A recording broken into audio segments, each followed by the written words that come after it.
I understand that Governor Valenti came to join us because it's tropical compared to Minnesota here.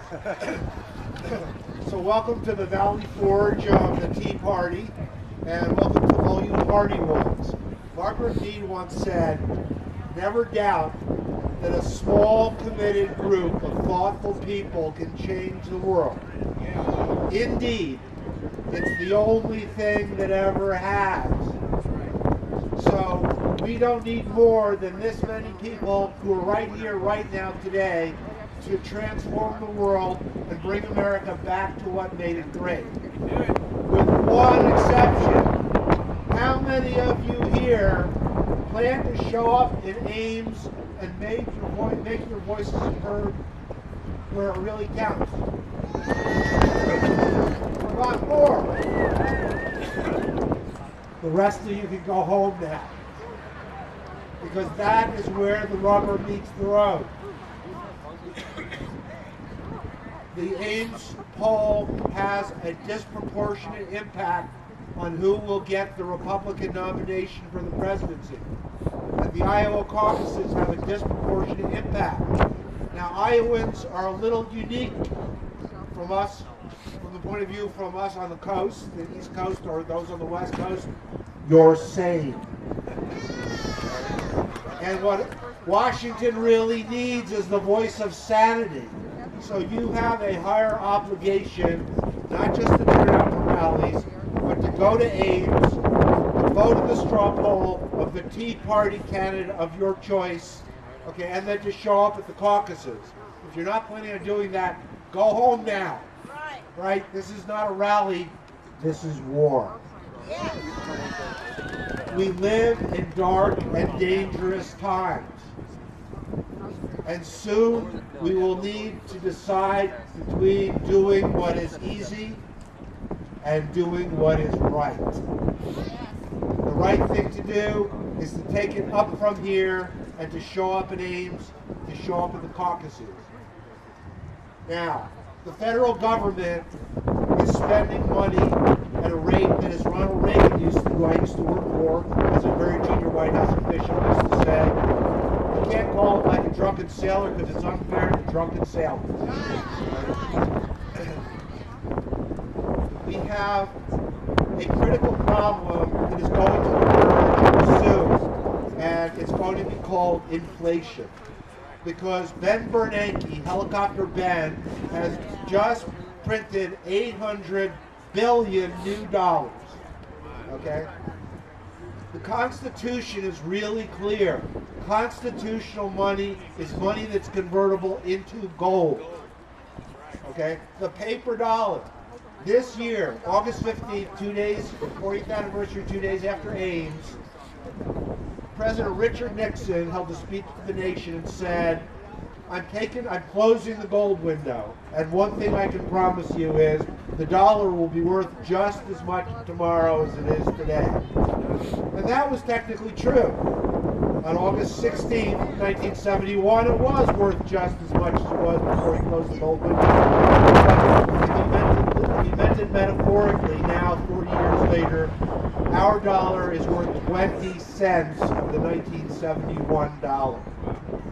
Our dollar is worth a nickel compared to the dollar at the turn of the century. When my father was a young man, he could walk into any bank, put out a $20 bill, and be given a $20 gold coin. Or he could bring in a gold coin and get a $20 bill. When I was a young man, I could walk into any bank, I could bring in a dollar, and they would hand me a silver dollar. Okay, or I could bring in a silver dollar and hand in a dollar. My father and I, and we, didn't actually carry around gold coins and silver coins because they're heavy and cumbersome. But it kept the dollar honest. It kept the dollar as good as gold. And the Constitution, Article 1, Section 8, calls for a dollar as good as gold. The Founding Fathers, the patriots who created America, had lived through paper money. It was called the Continental. And the Continental was paper money, not convertible into gold. And if you go to the notes of the debates of the Federal Convention of 1787, which are a literal transcript of what the guys who wrote the Constitution said and argued about, there was a big argument as to whether to give the federal government the right to issue paper money. And they said that the words to issue paper money, which was to emit bills, which is what it meant, one of the delegates said this was as alarming as the mark of the beast in Revelation. And they voted 9-2 to strip the federal government of its power to issue and convertible paper money. And that stood us in good stead for 150 years until the politicians decided they knew better. The gold money, the right to convert your currency into gold and back at every bank at no charge, okay, makes the economy grow 50 to 100% faster than on the paper money.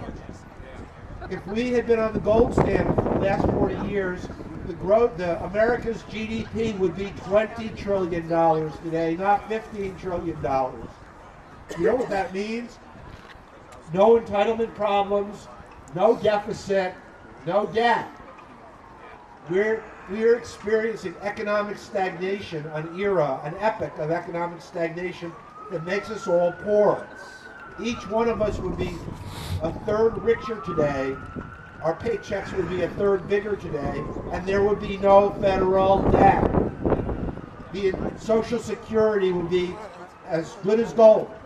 So would Medicare. Okay?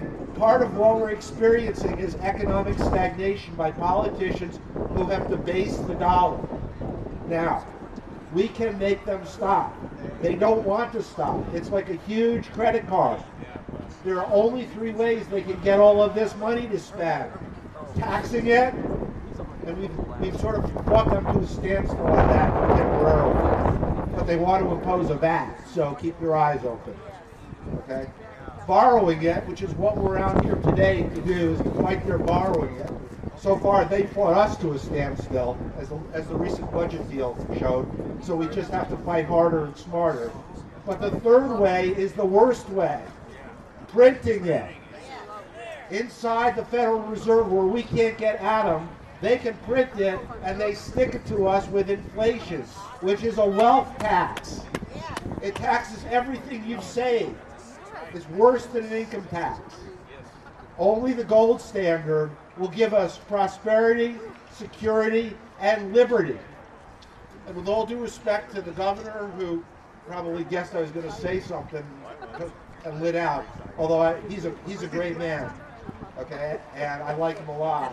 Okay, when he goes on TV, he talks about a basket of commodities, defining the value of the dollar as a basket of commodities. With all due respect, I believe he's confused the bank with Home Depot. Okay, you don't walk into a bank and say, "Look, give me some tin and give me some, rope and give me a cinder block." That's not how we keep our money strong. We keep it strong with gold, right? When I was at the American Tea Party, the American Summit, we had a seminar on this. I led a breakout session. We have created a gold standard caucus. And anybody out there who wants to join it, come up and see me afterwards, and we'll put your name down, put it on the email list. Okay, but it's going to be the people. And more than that, it's going to be the people who are here, what I call the one in a million. John Maynard Keynes, who was no friend of ours, who was in many ways a brilliant man, once said that Lenin essentially declared that the best way to destroy the capitalist system is to debauch the currency. By a continuous process of inflation, governments can confiscate secretly and unobserved an important part of the wealth of the citizens. Lenin was certainly right.